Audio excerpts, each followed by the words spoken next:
Buenas tardes, queridas familias. Una tarde más estamos con vosotros para compartir, estoy con vosotros para compartir las charlas cuaresmales. En un día muy especial se conmemora la solemnidad de la Encarnación, la Anunciación. En palabras de San Agustín, hoy es un momento tan importante que tenemos que caer en la cuenta, como decía San Agustín, de que por un instante Dios depositó la salvación del género humano en la voluntad de una chica, de una joven. Fijaos qué momento de gozo, qué día de gozo para todos nosotros. El hecho de poder celebrar la entrada del Salvador del mundo aquí. Ahora que estamos angustiados, con miedo, ¿cuánto necesitamos esa esperanza que nos da Cristo? ¿Cuánto necesitamos el ejemplo de María, que en la angustia, que en la dificultad, que en el dolor, se mantuvo firme en la esperanza? Por eso, como hicimos ayer, vamos a encomendarnos al Señor para que Él toque vuestros corazones, para que Él ilumine mis labios y así podamos llegar todos juntos al reino de Dios. Todos podamos llegar juntos al conocimiento más profundo del Señor para una vivencia más adecuada de lo que es la Cuaresma. Así pues, en el nombre del Padre, y del Hijo, y del Espíritu Santo. Amén. Padre nuestro, que estás en el cielo, santificado sea tu nombre. Venga a nosotros tu reino. Hágase tu voluntad en la tierra como en el cielo. Danos hoy nuestro pan de cada día. Perdona nuestras ofensas, como también nosotros perdonamos a los que nos ofenden. No nos dejes caer en la tentación, y líbranos del mal. Amén.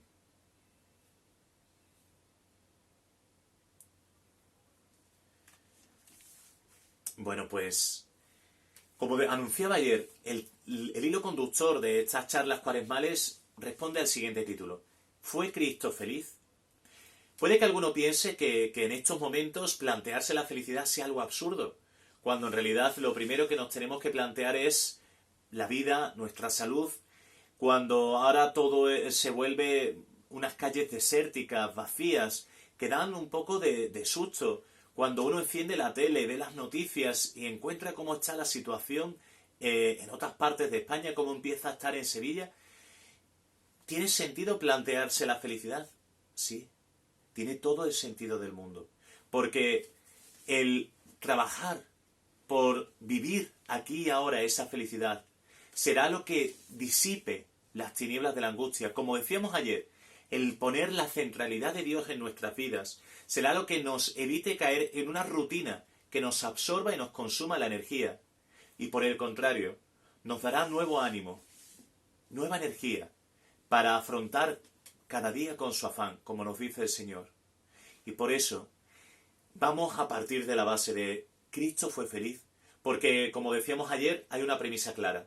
Si Cristo, que es el arquetipo, el prototipo de persona, no fue feliz, entonces la felicidad no existe. Pero si Cristo fue feliz, ¿qué camino nos propone? Y ese camino que nos propone, ¿me convence? Hoy vamos a plantearnos en este primer momento, vamos a seguir el siguiente orden. Ahora vamos a hacer una breve introducción, una presentación. Luego, a continuación, como ayer, una composición de lugar en base a un texto bíblico, el del lavatorio de los pies de Juan. Después, profundizaremos en dos virtudes del Señor para unirlas a la segunda pata de ese trípode que nos presenta la Iglesia cada año para vivir con piedad la Cuaresma, y acabar con dos de las 8 bienaventuranzas de ese camino para la felicidad, ese autorretrato de Jesucristo, como definía las bienaventuranzas el Papa San Juan Pablo II.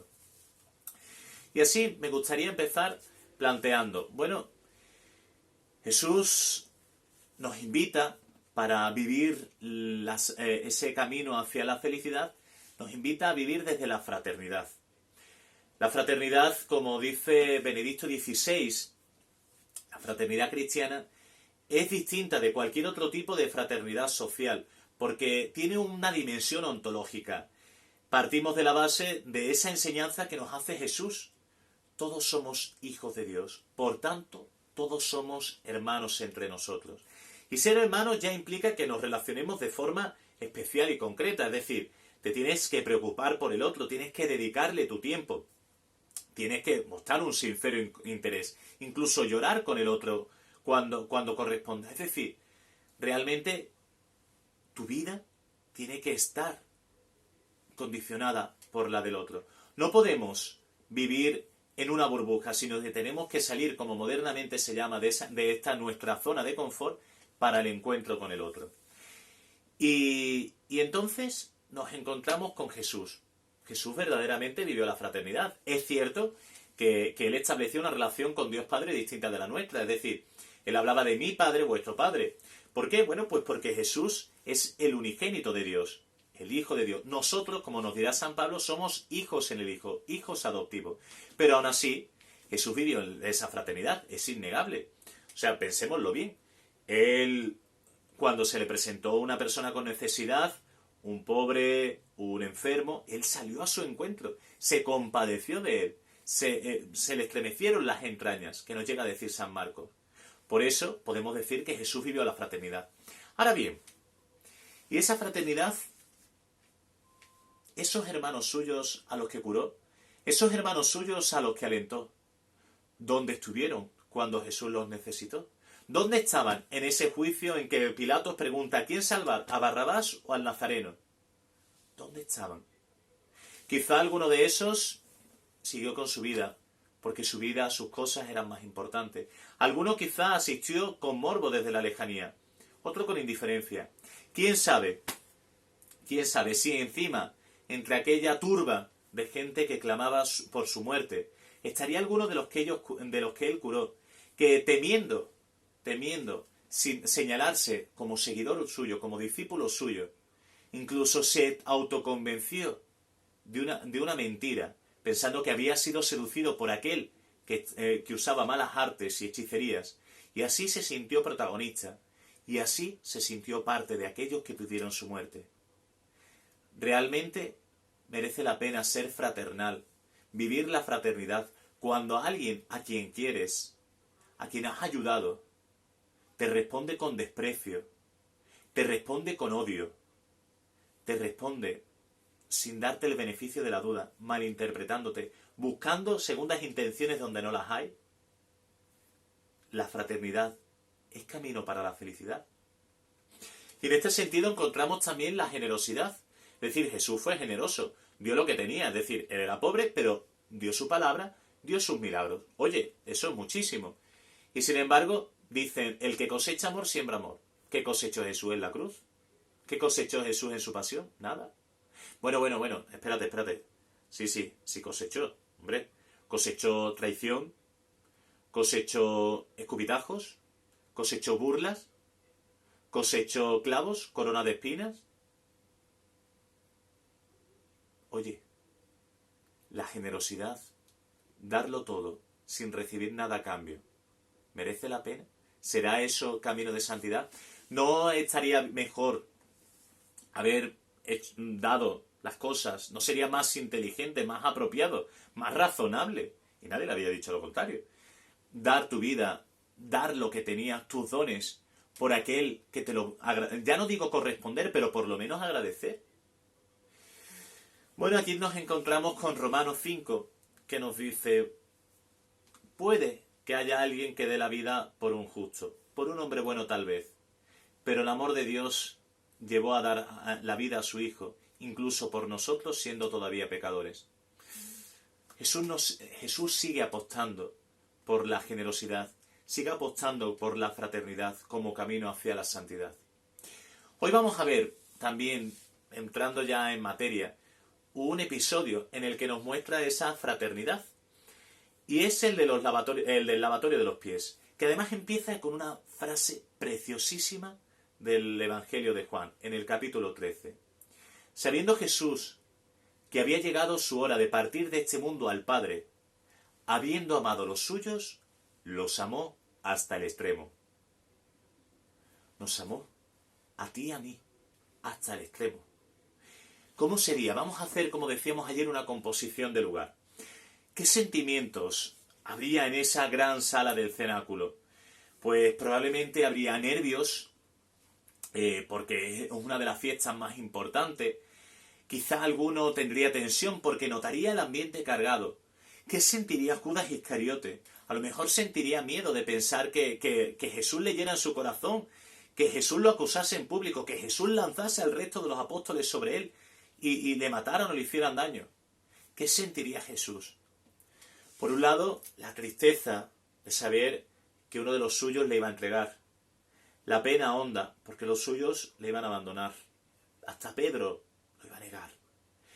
También la ilusión, porque además lo dirá con gran alegría, con gran ilusión. He esperado celebrar esta cena con vosotros. Ese momento tan importante. Él sabía que iba a instituir la Eucaristía. Sabía que de una forma milagrosa se iba a quedar para siempre entre los suyos, pensando también en nosotros. Cuántos sentimientos encontrados en el corazón humano de Cristo. Y en medio de todo eso, se levanta y se pone a lavar los pies a sus apóstoles. Algo propio de esclavos, una tarea indigna, en la que vemos esa humildad de la que hablábamos ayer, pero también vemos la enseñanza posterior, que nos invita a la fraternidad. Dice, vosotros me llamáis el Maestro y el Señor, y decid bien, porque lo soy. Pues si yo, que soy el Maestro y el Señor, he hecho esto por vosotros, vosotros también lo tenéis que hacer. El Señor nos está enseñando cómo tiene que ser esa fraternidad ontológica de la que hablábamos antes. Una fraternidad que parta del servicio, que parta de la entrega, que parta de la igualdad esencial de todos nosotros. Porque el título superior al que podemos aspirar no es un título humano, sino es el que se nos regala en el bautismo, como decíamos ayer, el ser hijos de Dios y por tanto hermanos unos de otros. He ahí la grandeza que nos enseña el Señor. He ahí ese camino que nos va mostrando para la felicidad, la fraternidad y la generosidad, del que no se guarda nada para sí mismo, sino que incluso se despoja de todo su ego, de toda su soberbia, para servir al que lo necesita. Y por eso entramos ahora en esos dos dones, para desarrollarlos un poquito más, la fraternidad y la generosidad. En primer lugar vamos a ver esa fraternidad. ¿Y en qué se fundamenta la fraternidad? Decíamos que en esa enseñanza que nos hace Cristo de poder invocar a Dios como Padre, Padre común. Mirad, ¿cuál es la oración básica del cristiano? El Padre Nuestro. ¿Y por qué dos palabras empiezan? Por Padre y por Nuestro. Fijaos la importancia de esta oración. ¿Sabéis la verdadera causa por la que asesinan a Jesús? ¿Por la que lo declaran culpable, reo de muerte? Por enseñarnos que Dios es nuestro Padre. Por enseñarnos a llamar a Dios Padre. Por Él llamar a Dios Padre y reconocerse hijo de Dios. Fijaos la importancia, porque para el pueblo judío Dios era el Padre del pueblo, pero no el Padre de la persona individual, porque es el que se arrogaba esa categoría, se estaba autoproclamando hijo de Dios, de la misma naturaleza, por tanto, Dios verdadero. Algo impensable, una blasfemia en aquella época. Y sin embargo que Jesús nos enseña a llamar Padre es algo totalmente rompedor. ¿Y cuántas veces hemos rezado nosotros esa oración de carrerilla? ¿Cuántas veces hemos rezado sin darnos cuenta de lo que significaba? ¿Y cómo está conjugada esa oración? En primera persona del plural.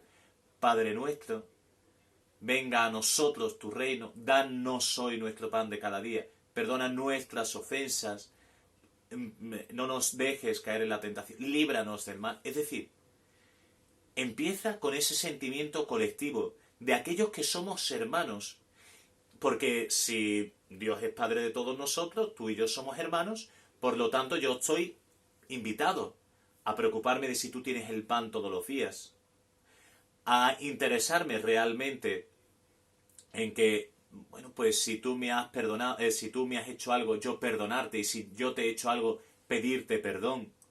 Porque tenemos que tener esa relación de amor verdadera. Tenemos que ayudarnos a superar las tentaciones. No podemos ser indiferentes unos de otros, caminando de puntillas. Tenemos que ayudarnos a librarnos del mal, darnos consejos cuando los necesitemos. Esas son las obras de misericordia. De ahí ese sentimiento de fraternidad. Como ayer os adelanté, Eh, los veranos he tenido la ocasión de irme a algunos países de misión. Y bueno, pues es cierto que me he ido como seminarista, luego como sacerdote. Y bueno, yo siempre he tenido, como decía ayer, una relación cordial con Dios. Pero, ¿sabéis otra de las cosas que aprendí de estas personas con esa fe tan sencilla? Cuando la mía estaba supuestamente formada y bueno, pues ya apenas nada tenía que aprender.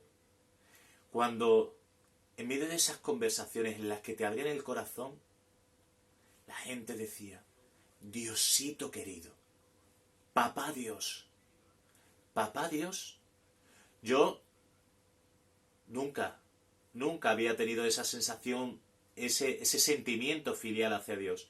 Papá Dios. Y esta persona estaba compartiendo su fe en su papá Dios, que es el mismo que el mío. Y se abría a mí porque me consideraba su hermano.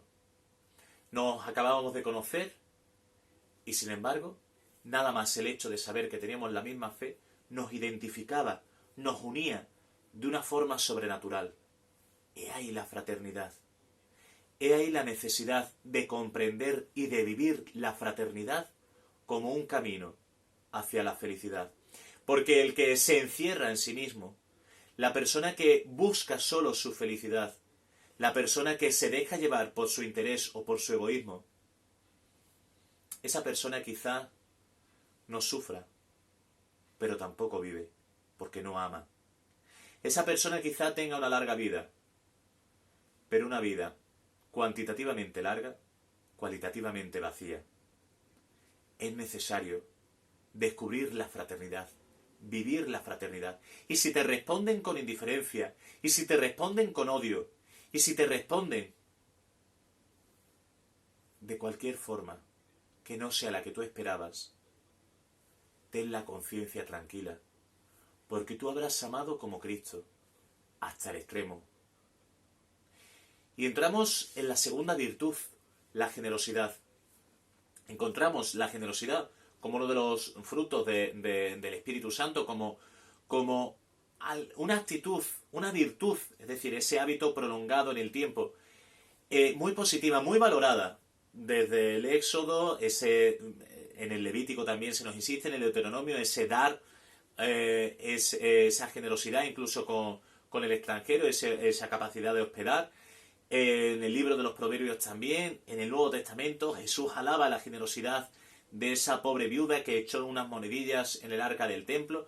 Jesús alaba la generosidad del samaritano, de la parábola, del que da sin esperar nada a cambio, del que da desinteresadamente. Jesús nos regala su vida desinteresadamente, porque nos ama, como hemos dicho, hasta el extremo, como decía en Juan 13:1. Y esa generosidad implica hacer presente en nuestras vidas esas palabras de Cristo en la consagración. Tomad y comed, esto es mi cuerpo, que será entregado por vosotros. Tomad y bebed, esta es mi sangre, que será derramada por vosotros. Cuando esas palabras las pronuncia el sacerdote, no solo está repitiendo las palabras de Cristo, no solo se las está aplicando a sí mismo, sino que todos los cristianos tenemos que hacer nuestras esas palabras. Tenemos que vivir desde la entrega al otro. Tenemos que vivir desde el derramarnos al otro. ¿Qué quiere decir entregarse? Todos estamos llamados a esa entrega, a ese dar nuestros dones, reconociendo, como decíamos ayer, desde la humildad, esos dones como una gracia de Dios, no para guardárnoslos a nosotros, en nosotros mismos, sino para ponerlos al servicio de los demás. Pensadlo bien. Si un niño practica muy bien, se le da muy bien el fútbol de chico, pero le da vergüenza jugar en público, le da vergüenza practicarlo, o simplemente dice, bueno, que los demás no vean mi estilo. Cuando cumpla 20 años seguirá jugando como un niño de 7 años, no habrá cultivado ese don. Si un niño pinta muy bien, pero le da vergüenza pintar para los demás, le da vergüenza recibir clase, le da vergüenza o simplemente por egoísmo se lo quiere guardar para sí mismo, cuando tenga 25 años pintará como ese niño de 7, no habrá cultivado ese don. Todos estamos llamados a cultivar los dones. ¿Cómo? Por ensayo-error, poniéndolo al servicio de los demás. En eso consiste la entrega. En dar lo que tengamos, lo mucho o lo poco, con sencillez, con humildad, pero con generosidad. Y darlo sin esperar nada a cambio. Pero es que además hay un segundo paso, el derramarse. A mí me encanta poner en este caso el ejemplo de una fiesta, una convivencia. Imaginemos que cuando hayamos terminado la cuarentena, estamos de convivencia en los salones parroquiales, arriba del todo, y a alguien se le derrama la cerveza sobre la mesa. Quiero pensar que ninguno de vosotros lamería esa cerveza. Quiero pensar. Y si alguno piensa que sí, por Dios que no lo diga. Pero, ¿por qué? Porque lo que se ha derramado se ha desperdiciado. Cristo derrama su sangre por nosotros. Pero es que nosotros estamos llamados a derramarnos por los demás. Los que sois padres, pensad en vuestros hijos. ¿Cuántas veces os habéis sacrificado por vuestros hijos sin que os lo tuvieran en cuenta, sin que os dieran las gracias? Pero no os ha hecho falta. Lo hacéis por auténtica convicción. Os habéis derramado por ellos. ¿O cuántas veces los que somos hijos hemos visto... hemos pasado por alto esos sacrificios de nuestros padres que se han derramado por nosotros? Han sido plenamente generosos sin esperar nada a cambio. La generosidad, derramarse, entregarse, sin esperar nada a cambio. Y ese sentimiento que te embarga de amor, de ilusión, después de haber dado todo lo posible, después de haberte derramado por los tuyos, ese sentimiento te acerca a la felicidad. Pues no seas egoísta. Por tus hijos te saldrá espontáneamente, por los tuyos te saldrá espontáneamente, pero recuerda la generosidad del samaritano, de aquel que no esquivó, sino de aquel que salió al encuentro del que lo necesitaba, y no esperó que le suplicara ayuda, no esperó ni siquiera las gracias, lo cargó sobre su cabalgadura, lo llevó a la posada, se fue sin que lo reconocieran, sin decir siquiera su nombre, y prometió volver para pagar cuando ya aquel pobre malherido se hubiese repuesto, se hubiese ido y jamás conociese la identidad de aquel que lo había salvado. Derramarse hasta el extremo, entregarse hasta el extremo, amar hasta el extremo generosamente. He ahí un camino hacia la felicidad. Porque no cosecharemos muchas veces ese mismo amor sembrado, pero sí cosecharemos la tranquilidad de haber hecho la voluntad de Dios en nuestras vidas. Y por eso, en esta generosidad, os invito a profundizar en la segunda pata del trípode de la Cuaresma, la limosna. Ayer decíamos que el ayuno era ese sacrificio, esa mortificación que nos purificaba el alma, el espíritu, para con ascesis llegar a la configuración con Cristo. Pero también decíamos que lo que nos sobraba de ese dinero que nos ahorrábamos teníamos que ser generosos, darlo a los demás. Es cierto que la palabra caridad pues tiene unas connotaciones negativas. La limosna tiene connotaciones negativas. Parece que estás dando lo que te sobra. Pero, oye, no tenemos que vivir condicionados por lo que puedan pensar o dejar de pensar los demás. La limosna es un bien que la Iglesia propone y nos invita a practicar a lo largo de toda su historia. La limosna significa ese compartir tus bienes con el que no tiene. Si alguien quiere ver ahí unos intereses ocultos, que vea lo que quiera. Tu Padre, que ve en lo escondido, que ve en tu corazón, te lo recompensará.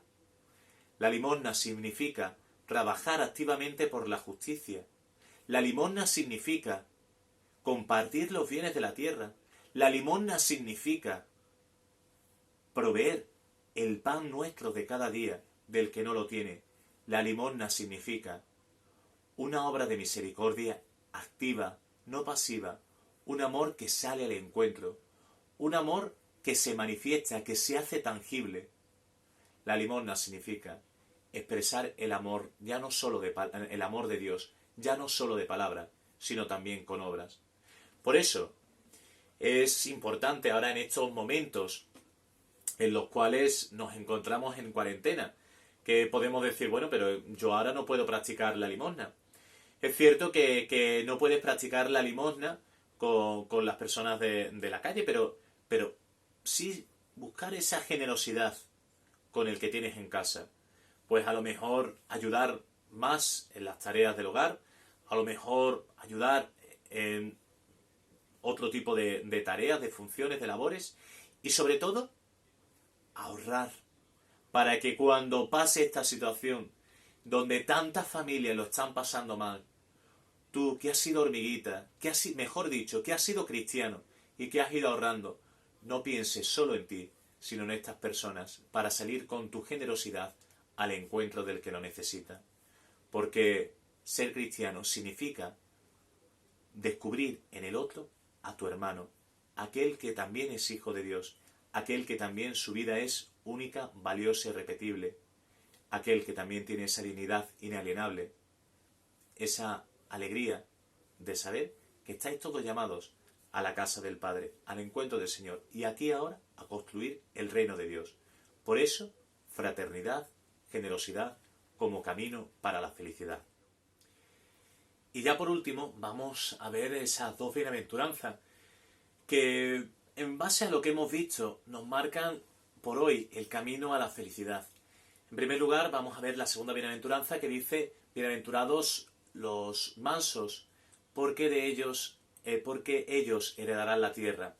Y en segundo lugar, veremos: bienaventurados los misericordiosos, porque ellos alcanzarán misericordia. ¿Qué quiere decir bienaventurados los mansos? Bueno, pues bienaventurado, como decíamos ayer, quiere decir feliz. Felices los mansos. Es decir, feliz serás tú si cultivas los frutos del Espíritu Santo.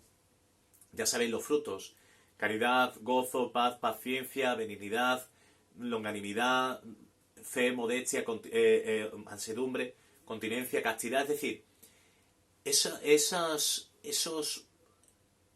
acción del Espíritu Santo en nuestros corazones, esas virtudes que podemos cultivar en nuestras vidas para que den fruto y fruto abundante.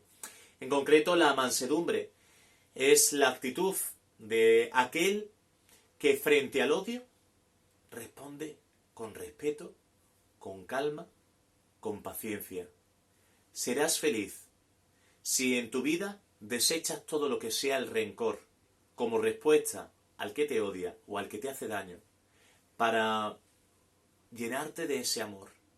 Ese amor, como veremos justo después, comprensivo y misericordioso, del que no se encierra en sí mismo y va hurgando en esa herida que no cicatriza, que va anclándole, esclavizándole en el pasado, en lo que se llama el rencor, sino que con esa serenidad, esa calma que da el saber que hacemos lo que Dios quiere, ese cariño del que comprende la limitación del otro, del que trata de disculpar al otro, ese cariño y sobre todo esa valentía del que es consciente de que no sirve de nada guardar el rencor, porque el rencor te esclaviza, como hemos dicho, te ata al pasado, te impide mirar al futuro con esperanza.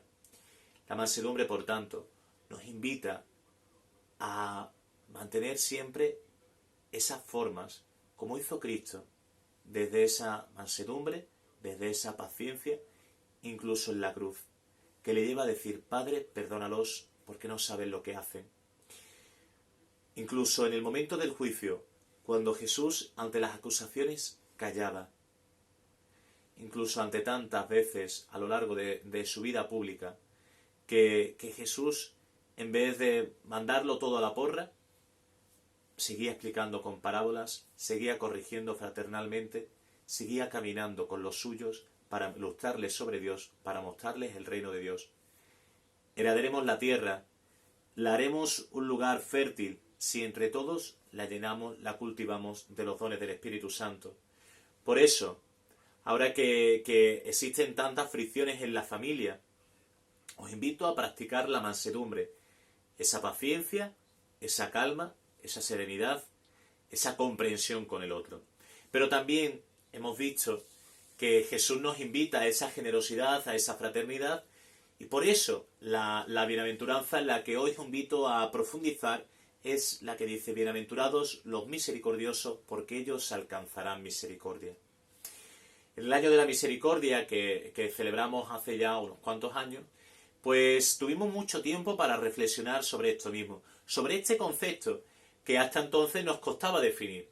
Pero una de las acepciones más hermosas es la que dice misericordia es sentir con el corazón sufriente del otro. Sentir con el otro, esa especie de compasión que nos hace salir de nosotros mismos en esa dimensión de alteridad, de apertura hacia el otro. Esa misericordia que nos invita a ser felices cuando tu felicidad no sea tu felicidad, sino que radique en la felicidad del otro. En las charlas matrimoniales, pues uno de los conceptos que siempre invito a replantearse a los novios es que uno no se casa para ser feliz él, sino para hacer feliz al otro, porque su felicidad radica en la del otro, en esa persona que Dios ha escogido para ti. Pues nosotros estamos llamados a vivir esa misericordia buscando el bienestar del otro. Nosotros, también decía el Papa Francisco, tenemos que ser la encarnación de la misericordia de Cristo. Fijaos qué expresión tan bonita. Tenemos que ser, hoy precisamente que celebramos la encarnación, tenemos que ser la encarnación de la misericordia de Cristo. Es decir, de amar con el corazón de Cristo, de amar con el corazón sufriente de Cristo, con ese corazón que es capaz de entregarse, de derramarse, como hemos dicho. ¿Serás feliz si eres capaz de estar atento a las necesidades de los demás y no pasas de puntillas por la vida? ¿Serás feliz si soportas con paciencia los defectos del prójimo, si enseñas al que no sabe, si consuelas al triste, si corriges al que se equivoca, si rezas por los demás? Serás feliz. Por eso, hoy el Señor nos invita a descubrir una felicidad activa, una felicidad llamada, pues, a esa alteridad. Una felicidad que nos invita a no encerrarnos en nuestro propio ombligo, sino más bien al contrario, a mirar a la cara al otro, a aprender a hablar con el otro de los temas fundamentales de la vida, a tener esas conversaciones realmente profundas e interesantes, a descubrir sin miedo nuestro corazón, porque son momentos difíciles y todos necesitamos hablar. Tener misericordia significa mostrar interés en lo que el otro te pueda decir, desnudarte ante el otro, expresarle también tus emociones, para que juntos encontréis esa luz de Dios. Por tanto, queridos hermanos, recapitulando ya, ser feliz no es un camino fácil. Implica entrega, implica derramarse. Ser feliz implica vivir desde la fraternidad, desde la generosidad. Ser feliz implica no vivir anclado en el rencor, sino desde la mansedumbre, practicar la misericordia con el otro. Ser feliz es un reto, pero ahora, en nuestro momento, en nuestro encierro, en nuestra cuarentena, empieza a ser feliz, preocupándote, derramándote, entregándote por los que tienes alrededor. No te tiene que ser complicado, porque es tu familia, son los tuyos. Y si vives solo, reza. Rezar por vivos y muertos es una obra de misericordia. Pídele al Señor, ofrece tu sacrificio, que tu limosna sea tu sacrificio por los demás. Querida familia, hoy celebramos, como decíamos al principio, el día de la Encarnación, el día de la Anunciación, un día para la esperanza, un día para la alegría, porque Dios se hace presente en el mundo. Pues que se haga presente por medio de ti, por medio de mí, que se haga presente por medio de tu forma de pensar, de hablar, de actuar, porque tú y yo estamos llamados a ser la encarnación de la misericordia de Dios. Tú y yo estamos llamados a rezar juntos el Padre Nuestro, esas dos palabras por las que Cristo dio su vida. Tú y yo estamos llamados a tratar de ser felices aquí y ahora y compartir y derrochar esa felicidad con los demás.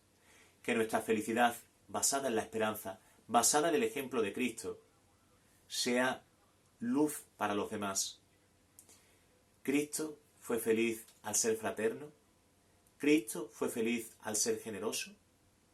Te invito a plantearte no solamente estas preguntas, sino cómo has respondido en tu vida Cuando alguien te ha hecho daño o ha hecho daño a alguno de los tuyos, ¿has respondido desde el perdón, desde la misericordia, desde la mansedumbre? Te invito a plantearte, cuando haces algo por alguien, ¿esperas respuesta? ¿Esperas reconocimiento? ¿O eres generoso, te derramas y lo haces desinteresadamente? Vamos a caminar en esta Cuaresma. Vamos a identificarnos con Cristo, con la felicidad de Cristo, con la felicidad verdadera, eterna, que a contracorriente con lo que dice el mundo, no pasa, es duradera y nos acerca al Señor. Muchas gracias.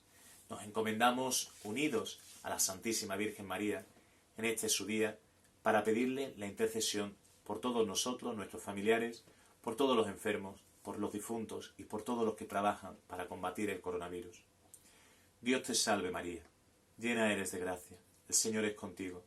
Bendita tú eres entre todas las mujeres, y bendito es el fruto de tu vientre Jesús. Santa María, Madre de Dios, ruega por nosotros pecadores, ahora y en la hora de nuestra muerte. Amén. Gloria al Padre, y al Hijo, y al Espíritu Santo, como era en el principio, ahora y siempre, por los siglos de los siglos. Amén. El Señor nos bendiga, nos guarde de todo mal, y nos lleve a la vida eterna.